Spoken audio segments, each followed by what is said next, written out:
Writing Better Fanfiction. I am your host, LV Hartley, also known as the Wolf Pit Machine. And today we're going to talk about the beautiful, wonderful art of fanfiction in a writing craft lecture tailored specifically to creating wonderful and inventive and beautiful fan works. So I have a couple quick disclaimers, as any good panel should. Writing advice is like a wild horse, and it also is not one size fits all. It's very temperamental, sometimes it's not very useful. There are many different types of writers, as there are many different types of people and personalities with different sensibilities and things that work for them. I am only one writer with an English degree and a single unpublished book under his belt. You do not have to listen to me. This advice I think it's valuable to know and disregard per your own taste, but I do have an English degree, and they just didn't give that to me for no reason, even though sometimes I'm kind of suspicious. There's also so much about the craft of writing that cannot be covered in one short panel that will inevitably get missed out on. And I'm also not the world's greatest writer. I like to think that I'm pretty decent. I've got some good feedback on my own fan fiction and original work, but I'm not the best. I don't think there could be any best writer because it's always going to be up to personal taste. This panel also assumes that you also want to write fan fiction, or at least better understand the fan fiction writer's mind and craft, or you're here because of my wonderful personality. So what is fan fiction, just in case we have to start at a really basic level? So fan fiction is fiction written about pre-established characters and or settings from pre-existing media, whether that be books, TV, film, games, etc. You can write fan fiction about anything. You could write fan fiction about advertisement characters if you were so inclined. Fan fiction is a really fundamental facet of fandom that has a long history, and it flourishes online on sites like Archive of Our Own, fanfiction.net, Wattpad, Tumblr, varying quality levels present in those sites. I'm personally partial to Archive of Our Own, which has informed the visual aesthetic design of this presentation. So the purpose of fan fiction, there for writers and readers. Fan fiction is something that's really different from traditionally published fiction. It serves different needs and satisfies different wants as an entertainment consumer. Some examples of things that might be the purpose of fan fiction or why you might want to read or write it is for wish fulfillment. Everyone likes some good wish fulfillment, and to see their idle fancies and fantasies fulfilled and play out in an engaging and interesting way. Sometimes really fun to explore the what if questions. You don't really get to do that in real life. You get to see what could have happened in alternate paths.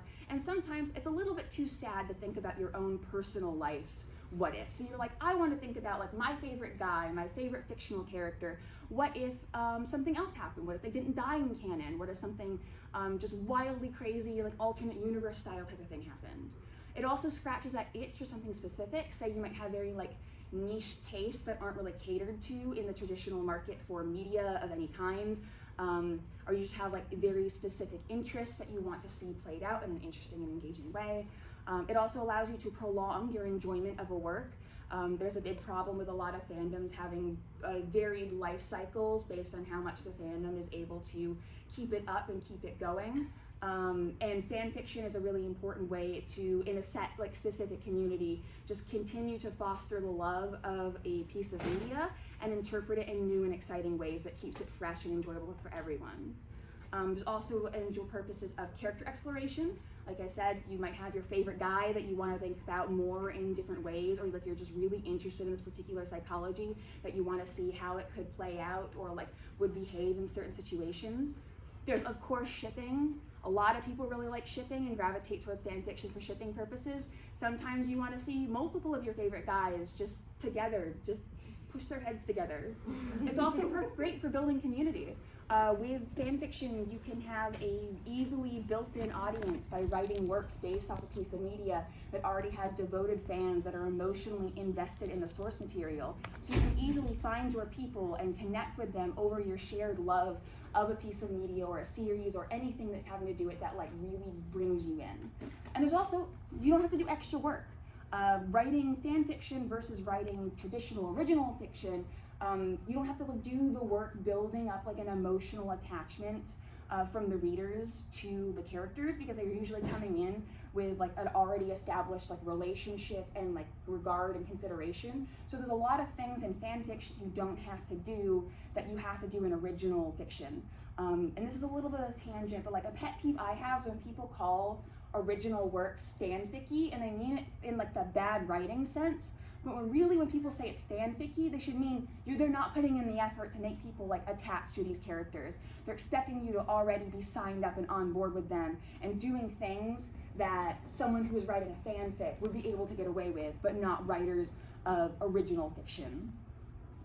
So consider, very important, why you, as a potential fanfiction writer, wants to write. I'm not going to say there's wrong reasons to write fanfiction, but there might be reasons that aren't conducive to success as a fanfic writer. It might not be the most beneficial hobby for you if you have like maybe different interests. But some of the interests you might want to, reasons you might want to write is to develop your writing skills. It's an excellent low-stress environment to work on your craft and get familiar with the written word and explore new concepts and ideas in a safe way that doesn't require as much work on your part as doing original fiction would. You can also engage with something that's very beloved, near and dear to you more, explore your favorite characters and dynamics. You can also, a very popular genre of fan fiction is fix-it-fix, of fixing problems in original source material that you wish played out differently or could have been executed better, and you just saw the areas for improvement and you took the initiative for your own satisfaction to make those little changes. Or you just want to feel something specific or get more of the same thing that you love. A lot of the times we will finish a piece of media and feel this horrible post-thing depression because it's over and we don't have any more of it. But you can kind of get more of it in the fan fiction world if your community is really good and they write things that are like in the theme, same vibe as the original source material, which isn't always the case. Sometimes people will write things that are totally different vibes because they are wanting and chasing that different kind of feeling. Sometimes you might want to satisfy the wants of others. You might do fan fiction as a service to your community or as a gift to someone else for the reasons that they want fan fiction. Or another really important thing, it might be a little coping mechanism. You find something that's really near and dear to you that feels safe to explore in this confined, controllable environment, and you can explore like challenging things with characters that you really adore, like feelings of grief or like trauma or all those kind of things. It can be really helpful to explore in fan fiction for some people. Another thing that I really like is this idea of a writer's wound that compels them to create. This is something that I read, I believe, in a textbook by Jeff Vandermeer, Wonder Book, which is a really great creative writing textbook for fantastical fiction. I highly recommend it. But it's the idea that a lot of writers will have this wound in them that's this aching desire and painful like need that causes them to need to create work, to write things and produce things creatively. Because if they feel like they don't, then they just kind of have this continual aching pain that won't be remedied inside them. And then as we were talking about, there are right reasons to write, and the way that you figure out if this is a good reason for you to write fan fiction is considering, is it sustainable for you? Is this gonna burn you out if you are doing it too much? Like if you are writing specifically just to appeal to others and do what other people want, and is it fun for you? You shouldn't write fan fiction if it's not fun. If you're not, like, it's a hobby. You can't monetize this hobby because you might get fucking sued. Oh, sorry, I shouldn't swear. You might get sued. So you should not have the wrong reasons to partake in fan fiction. So the functions of writing fan fiction, there's a lot of them, but a couple of them are playing with medium and formats. This is something I'm really big on because I like a lot of a media that has like already plays with formats built in it. I'm cosplaying a pathologic character. It's inspired a lot by theater and plays, and there's a lot of like screenwriting techniques and like theater type of like concepts going on in there. And it's really interesting sometimes when you take a source material that isn't originally written prose word and you adapt it to the written word, and you think about how does this change the voice or how we engage with this experience with these characters. And it also becomes really relevant when it comes to things like point of view, which I'll discuss later in this presentation. It's also really functional and helpful for exploring ideas for other writing projects, especially AUs and crossovers. Really good for like toying with ideas that you have that you might want to do in original work. Not that fan fiction should always be something for like a later productive thing. You can have hobbies like fan fiction that are just frivolous fun that you just do for the sake of it because you're just having fun and playing, because we all need to have fun and play sometimes.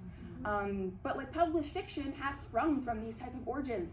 A lot of the ones I can think about are really controversial and not really well liked, such as 50 Shades from Twilight fan fiction, but there's the possibility that you could be a really good version of that. Right? Your fan fiction because it was really good original fiction. You can also, as previously discussed, expand on canonical ideas and themes. There's a lot more that you can do with something that might be really fun and fulfilling for you to explore and share with other people. Fan fiction is also really self-indulgent and really, really good just to make yourself happy and just feel really good about yourself, because you're gonna have a lot of fans built in. People are really usually supportive in the fan fiction community, and to get those like good support, like I honestly, every time I get an email that I've got another kudos and archive of our own, I feel like I could fly. Like the rest of my day is like, I'm doing great, I'm doing perfect. And also there's the fan impulse. When you're a fan of something, you want to really engage with something, and you want to expand on it and get more out of it and see the other possibilities and the what ifs, and just cultivate things also with a specific community mindset of like, there are other people that I can engage with and share my work with and just participate in this huge thing that's just much larger than me. So some general advice, if you want to get better, study your source material and take notes. You don't have to be a perfect scholar of your favorite work that you're writing fan fiction for, but it really helps, and you'll probably avoid some of the really mean comments that people sometimes leave. Because it is a downside of fan fiction. People are usually very, very nice, but sometimes you do get a mean comments. And a lot of the times it's going to be because you got something really wrong, because people just love to correct other people. But it also, studying your source material and taking notes is really helpful, because that's where you get a lot of your good ideas. If you really take a thorough comb through it, you can find the areas that you want to expand upon, explore, or just generally take inspiration. Also read a lot in general. Read other fan fiction within and outside your fandom of choice. Read other works in diverse genres, including nonfiction. And the more you read, the more comfortable you'll just be with the written word and how sentences are structured, and then just how everything flows in general. And then just write a lot. The more you write, the more mistakes you make, and the more you learn from them. And really have other interests. Diversity in interests allows you to inject your knowledge into the story with sincerity and accuracy. Write what you know, but you don't always have to write what you know, because you can always do research. And you can research things you don't know, either as it becomes relevant to your fanfic or as curiosity strikes you. I am not immune to going on Wikipedia binges, because I got really into the idea of like what darkroom photography is like and the mechanics of that. And then I reached a critical point where I'm like, do I want to invest in a darkroom, even though I've never done like photography before, but because I'm so interested because my Blorbos really like it. It happens to the best of us. You do sink a lot of time into it, but sometimes, maybe weeks, months, years down the line, you're like, I have this reserve of knowledge about darkroom photography that I can suddenly draw on in this other writing project that's totally unrelated. But also, don't let the source material shackle you. You are not married to the source material, but do know it well and know when to deviate from it. So structure, now we're talking about craft advice. There are many different types of writers, some who never use outlines, but always experiment with basic outlines or frameworks when you're first starting out to see if that style of writing works for you. I do not advise, even though there are some people who can just like sit down and then just crank out like an entire story. I don't advise doing that right away for your first ever story if you haven't written a story before, because you're probably going to confuse yourself and then get really frustrated, and then you might end up giving up on what could have been a beautiful relationship with fan fiction and writing.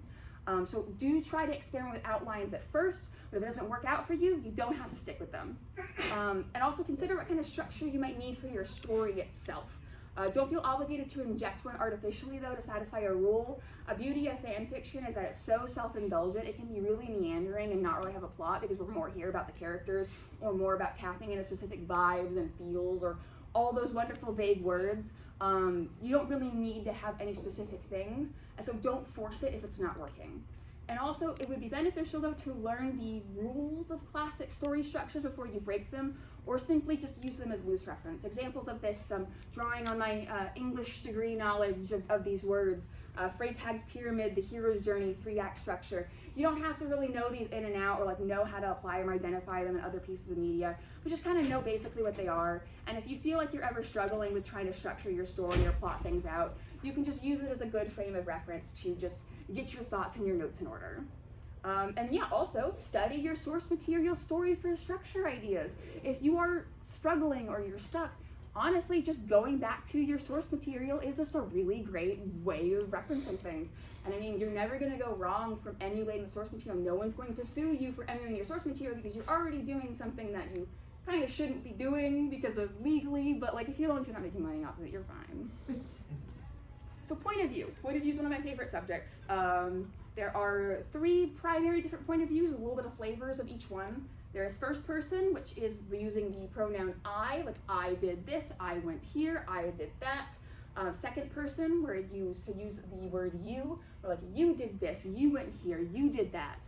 Third person, which can be limited or omniscient, where you use pronouns, he did this, she did that.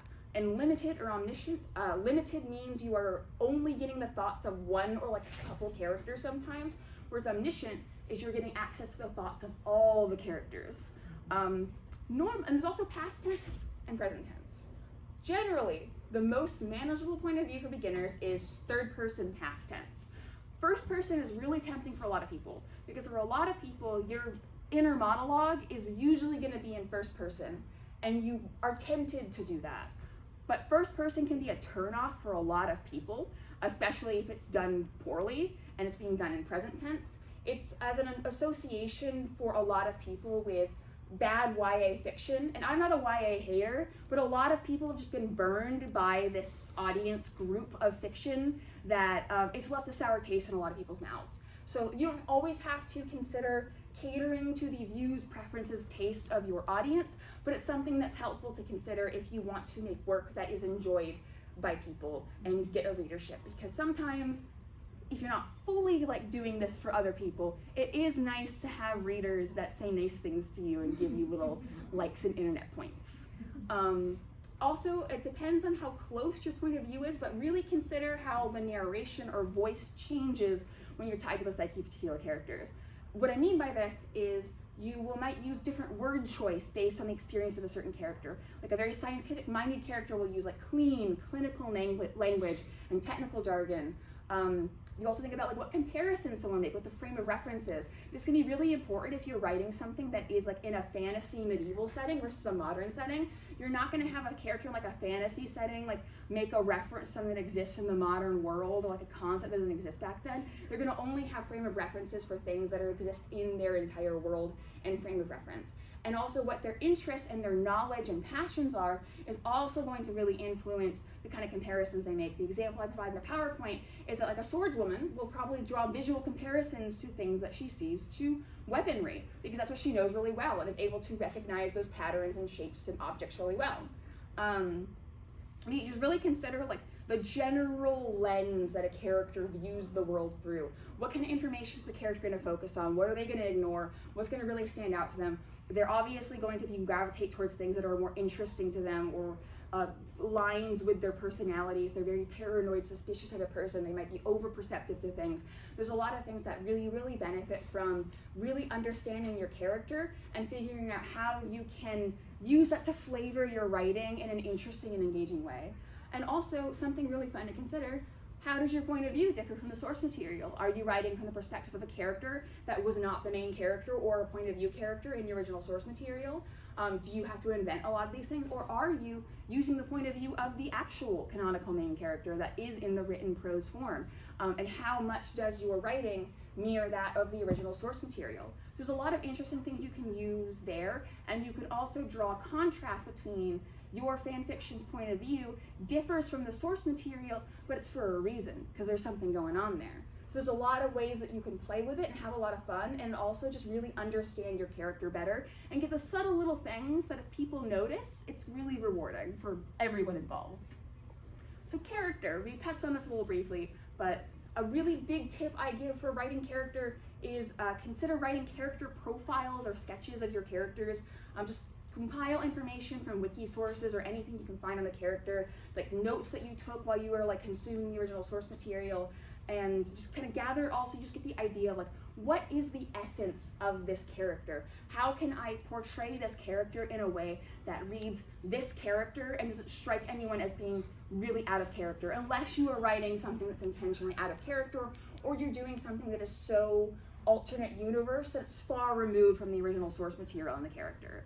But consider like what's the essential idea of this character, and just make sure that also when you're doing the alternate universe modifications that you aren't straying too far, and like this guy that you're writing to claim to be writing is just a totally different guy because you got so much things going on in your world. They're just completely different.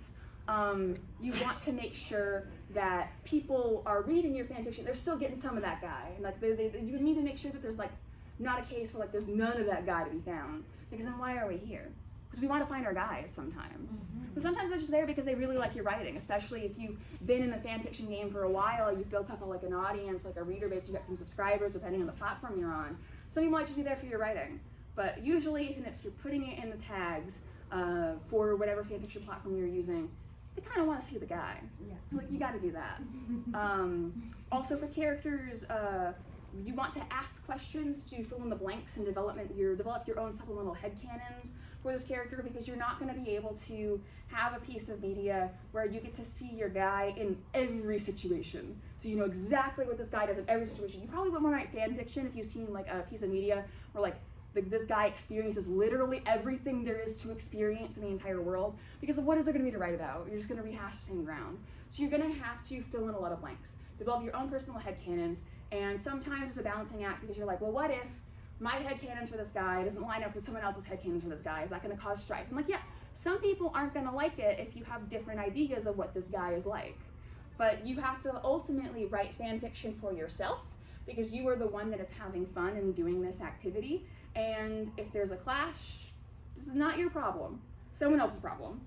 And also for characters, a lot of the times you don't have to write stories where there's character development, but if you want to, it's really advised to plot out that character development and changes and consider what necessary steps or events will lead to certain changes in the story. And this also really depends on the scope of your story and the length of the story. And relevant to this is keep your characters' goals and motivations in mind. It's very important to have characters that have things that they want or are doing things, because otherwise, why are we here? Is there anything going on in the story? I mean, sometimes that can work. Sometimes you can have just a truly meandering story where we're just spending time sitting on the floor with these guys and they're just like hanging out for no purpose. Some people like that. Some people want that. Some people want to write that. But a lot of the times, stuff's got to happen so you can have all the words. How else are you going to fill this massive word count that you can boast about having on your profile? Editing. Editing is something that I struggle with, and a lot of people really struggle with. But biggest tip is to get a beta reader if you can, which is someone who reads and comments on your fic before posting. Do with someone who genuinely likes you and is kind to you, but they're not too polite that they won't point out things that are wrong. You don't want to have a yes man who's like, I'm a fan of everything you do and I'm not going to say there's a single thing wrong because I love you too much. You don't want that kind of person. You want someone who's going to be honest with you and give you genuine, constructive, valuable feedback. You don't have to have a beta reader. There is a popular saying in the fanfiction world of no beta readers, we die like men, or like we die like blank character in the source material. A lot of people do that and they own up to it, but it is helpful. If you struggle especially to edit yourself because you're too attached to your writing, it is really helpful to get that outside perspective. And you also want to find your editing style. You can edit as you go, or you can edit after the first draft, but watch out if you edit as you go, because you can get too into the mud, too into the trenches, and you'll never finish your story because you are too busy perfecting every line as you write it. Yes, and also, don't be afraid to cut things out that aren't working. You can always save them to potentially recycle them later.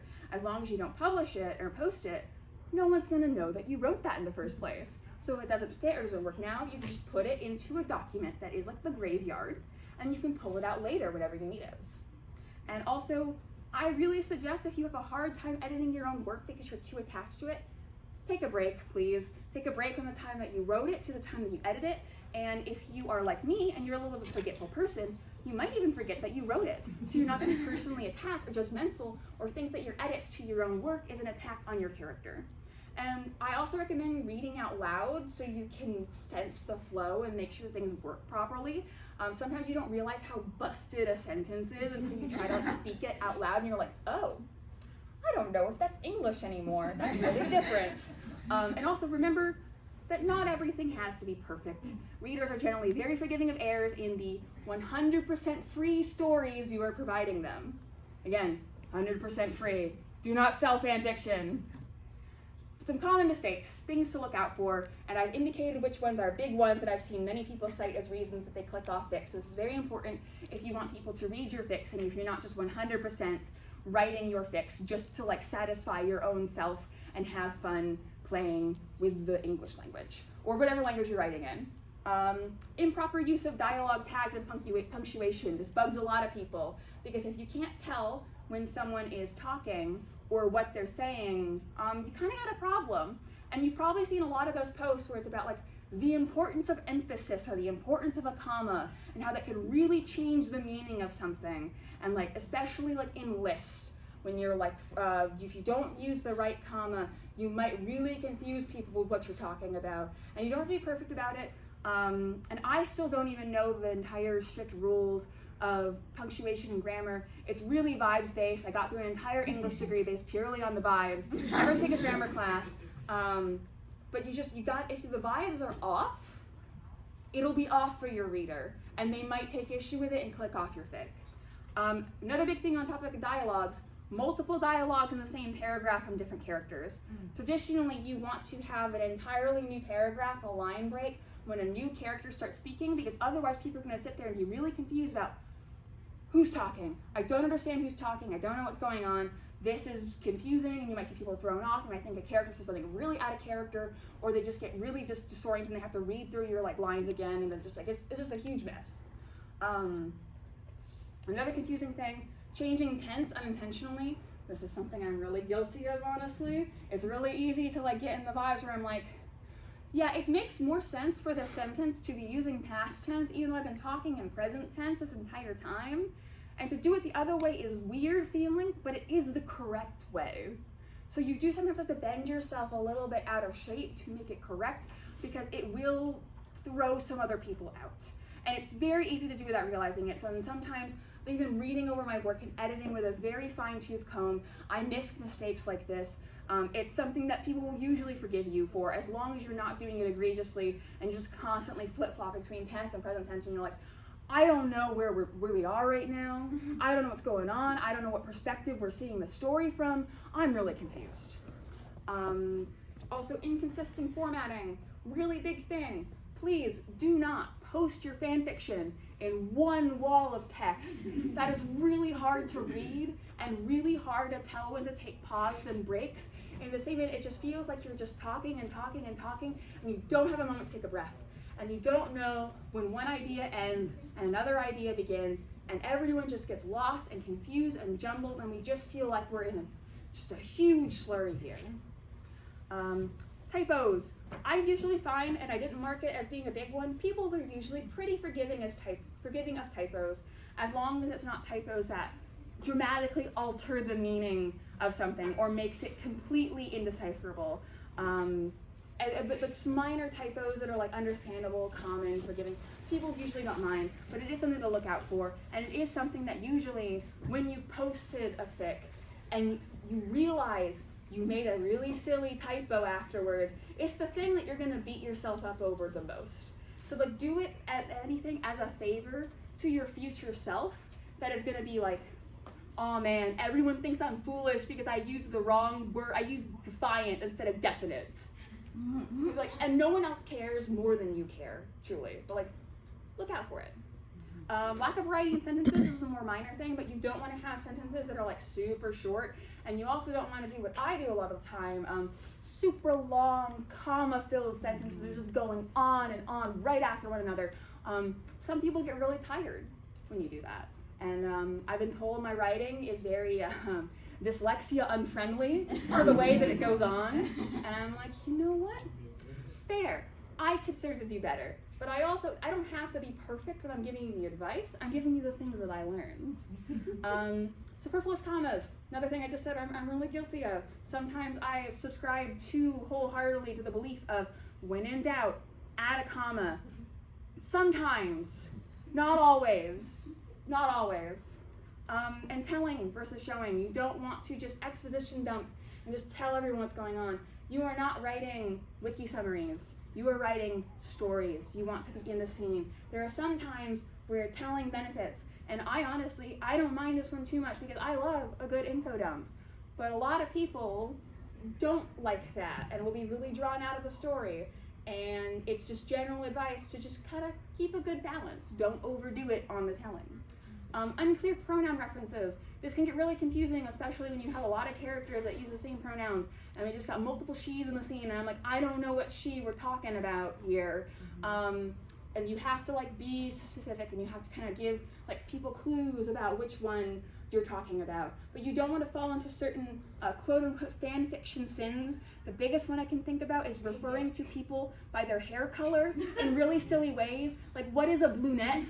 I don't like that. Get that out of my face. I don't want to see that. That should stay in like the early 2000s and not anywhere near 2024, soon to be 2025.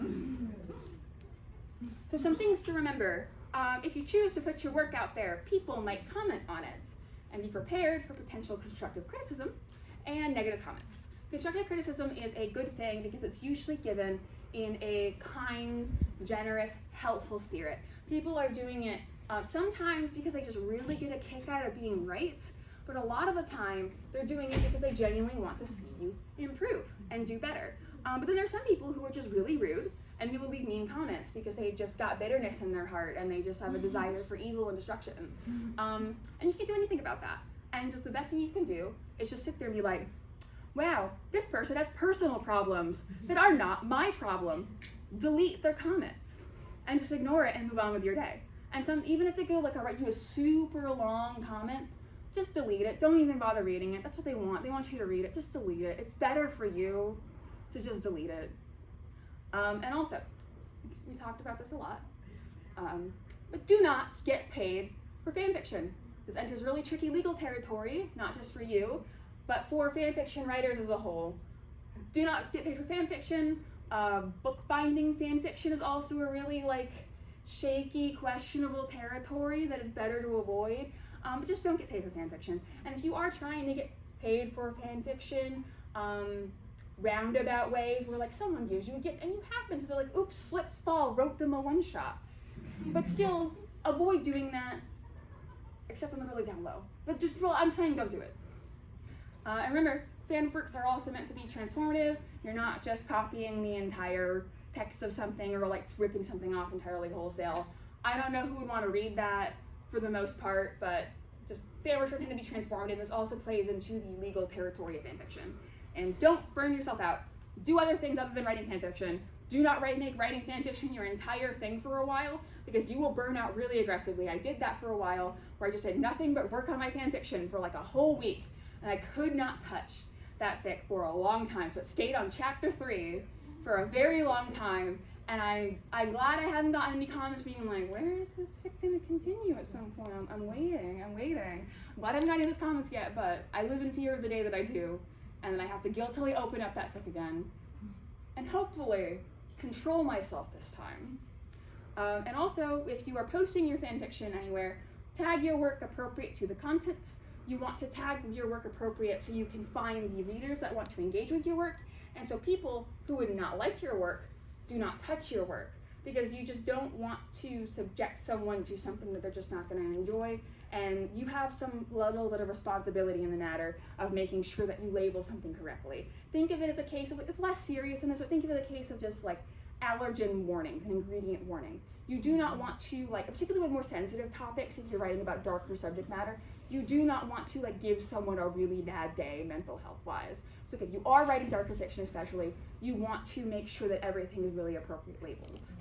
And also, this is the big thing, writing is really hard. And at first, if you've never done it before, you will be really bad at it. Your first few fics, your first few things you wrote are going to be terrible. Even if they're not terrible on their own, you'll think they're terrible after you've written a lot of things, because you have the frame of reference to compare it to. And it's also probably never gonna get easier, I'm gonna be honest. It might feel easier sometimes, in the moment, you're really in the zone, everything's working for you, the fates are aligned, the stars are aligned, the words are coming out, the character ideas, everything's perfect, it's executing, it's beautiful, you don't even have to edit anything. But then other times, you get back to the real writing reality, and things are hard, it's painful, it's suffering, things aren't working. That's just what writing's like. It is like a horse, and I don't know what I mean by that fully, but like it's temperamental and beautiful and majestic, and I don't want anything bad to happen to it because I'm really scared when bad things happen to horses. And that's what I feel about writing. I don't want bad things to happen to writing. I love writing. I fall out of love with it sometimes, but I always come back to it. It's like my toxic lover that will always be there for me to treat me poorly, but sometimes it's really good, and I'm having a great time, and I reap the benefits, but not always. But it is hard. You are not alone. You're not the only person. You're not uniquely awful for suffering and being bad at writing. That's just how it is. And it's how it is with any creative field. But honestly, as someone who's also a visual artist, writing is its own special kind of torment sometimes. Because it's different and you're like, I know my language so well. Why can't I form basic words and sentences and basic ideas? And why can't I get the thoughts in my head that are in English into English? Very frustrating, but that's just part of it, and you just kind of have to accept it and grow as a person and not fall into the pit of being a very tormented, tortured writer that is a very common archetype in fiction. You don't want to fall into that pit unless it's really good for you to make really good art that way. But I also don't suggest it because it's not good for you. But that's it. Any questions?